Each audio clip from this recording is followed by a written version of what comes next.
Hello everyone, my name is Alani and this is my very first special effects video. Today I'll be showing you how I made 4 separate types of basic wounds. I started out with rubbing alcohol to clean the area that I'm going to be working on. I mixed together red and white paint to make a light pink for a base for all of my scars.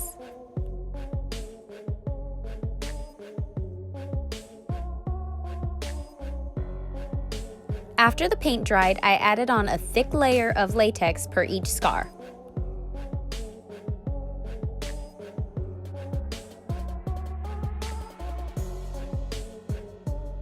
Once the latex dried, I added on a layer of setting powder. If you do not have special effects makeup, you can always use lip liner and eyelash glue. It's the exact same thing as latex. For my open wound, I add on a layer of latex for my scar wax to adhere to. I used a regular butter knife to scoop out the scar wax and to spread it over the latex. Scar wax is very sticky and kind of has the consistency of peanut butter, so just take your time smoothing it out.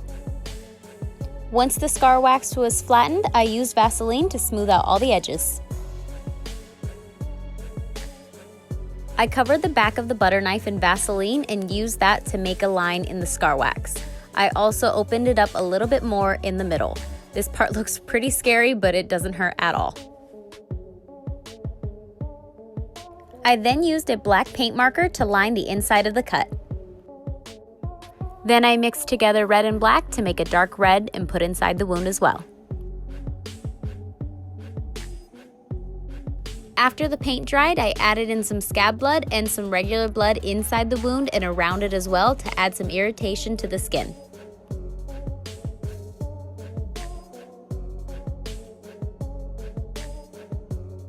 For the bruises, I believe it's best to use water-activated paints instead of creams because it's smooth to the touch and you can keep adding layers to it.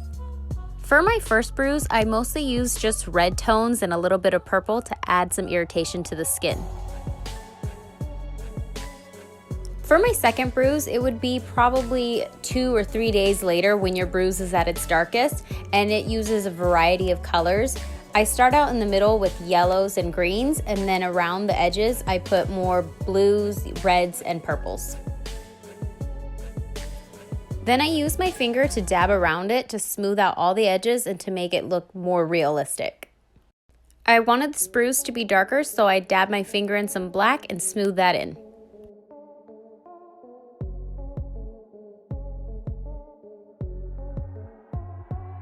The last bruise I'm going to show you is probably about 10 days old, and it's when your skin is healing, so it's going to be more yellow, green, and brown tones. So I used the same brush I was using earlier and just mixed together a bunch of yellow and green, making sure that the middle is the lightest.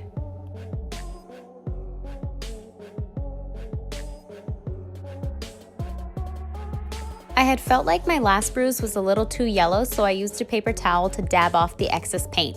And then I went to my second bruise and darkened that one up a bit more.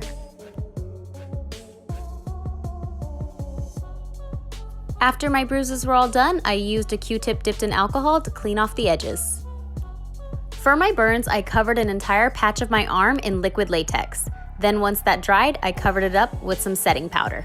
I used my nails to pick out holes from the latex and used tiny scissors to clip off any of the excess latex.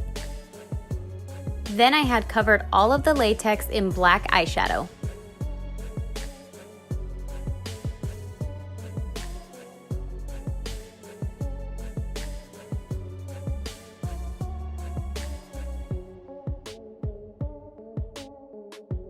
I used red paint to color all of the exposed skin and then put scab blood on top of the red paint after it had dried, and then I dabbed on just a little bit of red paint on the middle of where the scab blood was. To darken up the burns, I put black paint all over the dead skin, and then I stippled on some yellow mixed with red on all the edges to make the skin look more infected and irritated.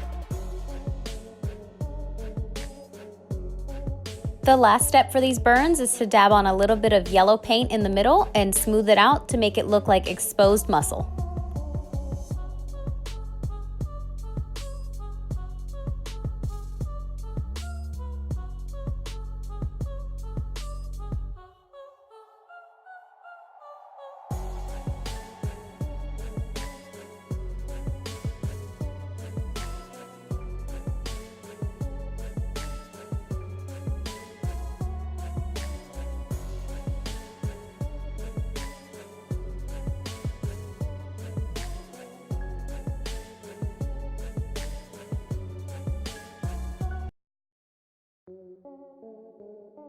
Thank you so much for watching. If you like this video, please give it a thumbs up, share, and subscribe, and I will see you all next week.